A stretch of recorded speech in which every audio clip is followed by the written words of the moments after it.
یورپی یونین نے شامل ملکوں کے سربراہی اجلاس میں خطرے کی گھنٹی بجاتے ہوئے بتایا ہے کہ کووڈ-19 کی وجہ سے یورپ میں صورتحال بہت زیادہ خطرناک ہو گئی ہے۔ یورپی سربراہ کانفرنس نے اب اپیل کر دی ہے کہ اس وائرس کی تبدیل شدہ شکلوں سے بچنے کے لیے لوگ یورپی ملکوں میں غیر ضروری سفر سے اجتناب برتیں۔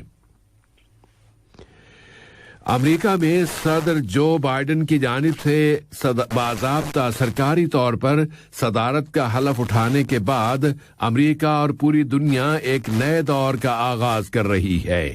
صدر بائیڈن نے اپنی صدارت کے پہلے روز ہی 15 ایگزیکٹو آرڈر پر دستخط کر دیے، جن کے ذریعے ان کے پیش رو ڈونلڈ ٹرمپ کے بہت سے فیصلے منسوخ کر دیے گئے ہیں۔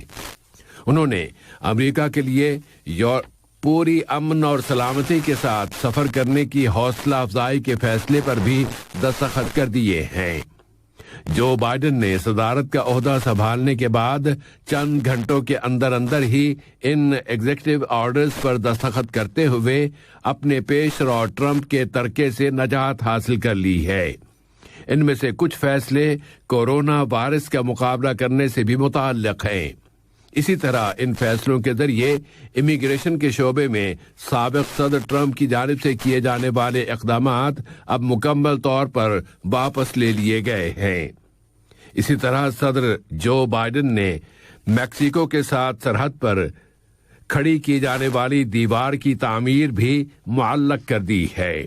انہوں نے ایک قانونی بل کانگریس کو بھی روانہ کر دیا ہے، جس کے ذریعے اب امریکہ میں غیر قانونی طریقے سے رہنے والے کئی ملین باشندے امریکی شہریت حاصل کر سکیں گے۔ امریکہ کی نائب صدر کمالا ہیرس نے سینٹ کے ایک اجلاس کی صدارت کی ہے، جس میں ڈیموکریٹک پارٹی سے تعلق رکھنے والے 3 افراد نے سینٹ کی رکنیت کے حلف اٹھا لیے ہیں۔ اس طرح اب سینٹ میں ڈیموکریٹس کو اکثریت حاصل ہو گئی ہے۔ اس طرح امریکہ میں ایک نئے دور کا آغاز ہو رہا ہے۔ نئی خارجہ پالیسی کے خد و خال نمایاں ہو رہے ہیں اور ان کے ذریعے ان دراڑوں کو پر کیا جا رہا ہے جو ٹرمپ نے درون و بیرون ملک ڈال دی تھیں۔ دوسری جانب سابق صدر ڈونلڈ ٹرمپ وائٹ ہاؤس سے نکل جانے کے بعد بھی اپنے سیاسی اثرات کو جاری رکھنے کے لیے ایک نئی سیاسی پارٹی بنانے کی کوشش کر رہے ہیں، اور وہ اس پارٹی کی طرف سے امریکہ کے اگلے صدارتی انتخابات میں صدارت کے امیدوار ہوں گے۔ سابق صدر ٹرمپ نے وائٹ ہاؤس سے نکلتے ہوئے اپنے حامیوں سے کیے گئے خطاب میں کہا تھا کہ میں کسی نہ کسی طریقے سے دوبارہ واپس آؤں گا۔ وائٹ ہاؤس سے نکلنے کے بعد اب وہ ریاست فلوریڈا میں قیام کر رہے ہیں اور وہاں وہ ایک سے زیادہ سینیریوز پر غور کر رہے ہیں کہ کس طرح وہ سیاسی میدان میں ایک طاقتور کردار ادا کر سکتے ہیں، جبکہ وہ تو امریکہ کی تاریخ میں ایک بہت بڑے فرق کی بڑی علامت بن چکے ہیں۔ ڈونلڈ ٹرمپ ایک تیسری پارٹی بنانے کا بھی جائزہ لے رہے ہیں جو امریکہ کی 2 بڑی اور قدیم پارٹیوں ڈیموکریٹک پارٹی اور ریپبلکن پارٹی کا مقابلہ کریں گے۔ ہو سکتا ہے کہ وہ اپنی اس نئی پارٹی کا نام قومی پارٹی یا قوم پرستوں کی پارٹی رکھ دیں، تاکہ اب سے 4 سال بعد ہونے والے امریکہ کے صدارتی انتخابات میں وہ ایک مرتبہ پھر صدارتی امیدوار کے طور پر سامنے آ سکیں اور حالیہ انتخابات میں انہیں ووٹ دینے والے 75 ملین ووٹرز ان کی ایک مرتبہ پھر واپسی کا انتظار کر رہے ہیں۔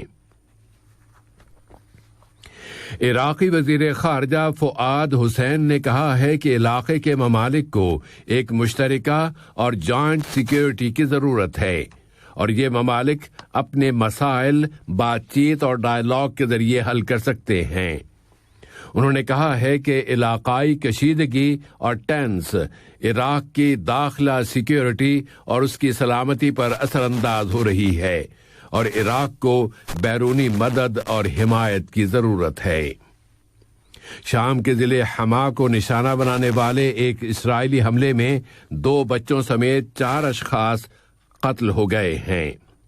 خبروں کے مطابق شامی ایئر ڈیفنس نے اسرائیلی راکٹوں کو روکا ہے اور اس جارحیت میں ایک ہی فیملی کے 4 افراد یعنی باپ، ماں اور 2 بچے قتل ہو گئے ہیں، جبکہ 4 دوسرے افراد زخمی بھی ہوئے ہیں اور 3 مکانوں کی عمارتوں کو زبردست نقصان پہنچا ہے اور وہ تباہ ہو گئی ہیں۔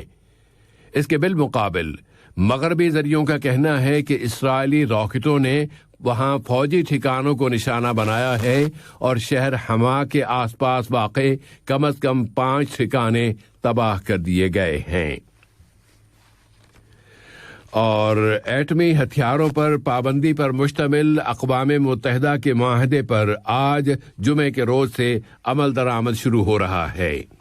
دنیا کے تقریباً 2/3 ملکوں نے سن 2017 میں اس معاہدے پر دستخط کیے تھے۔ اس ضمن میں اقوام متحدہ کے سیکرٹری جنرل انتونیو گٹریش نے اعلان کیا ہے کہ ایٹمی ہتھیاروں کا جلد از جلد خاتمہ ضروری ہے تاکہ نوع انسانی اور ماحولیات کو ان ہتھیاروں کے استعمال کے سانحاتی اثرات سے بچایا جا سکے۔ انہوں نے ایٹمی جنگ کی بھیانک تباہ کاریوں کی طرف دنیا کی توجہ دلائی ہے۔ آج کا یہ نشریہ ختم ہونے سے قبل اہم خبروں کا خلاصہ ایک مرتبہ پھر سماعت فرما لیجیے۔ صاحب سمو امیر کل پولیس کالج کی گریجویشن سرمنی کی سرپرستی فرمائیں گے۔ وزیر اعظم و وزیر داخلہ سے عمانی وزیر داخلہ کی ملاقات میں 2 طرفہ گہرے برادرانہ تعلقات کا جائزہ لیا گیا ہے۔ قطر کورونا وائرس پر قابو پانے کی کوششیں جاری رکھے ہوئے ہے اور اس بیماری سے صحت پانے والوں کی تعداد اب 1,45,000 کے قریب ہو گئی ہے۔ اور امریکہ اور پوری دنیا جو بائیڈن کی جانب سے صدارت کا حلف اٹھائے جانے کے بعد اب ایک نئے دور کا آغاز کر رہی ہے، جبکہ سابق صدر ٹرمپ ایک نئی پارٹی بنانے کی کوشش کر رہے ہیں۔ ریڈیو قطر سے آج کا دوسرا نشریہ اپنے اختتام کو پہنچا۔ اگلا نشریہ کل صبح 9 بجے پیش کیا جائے گا۔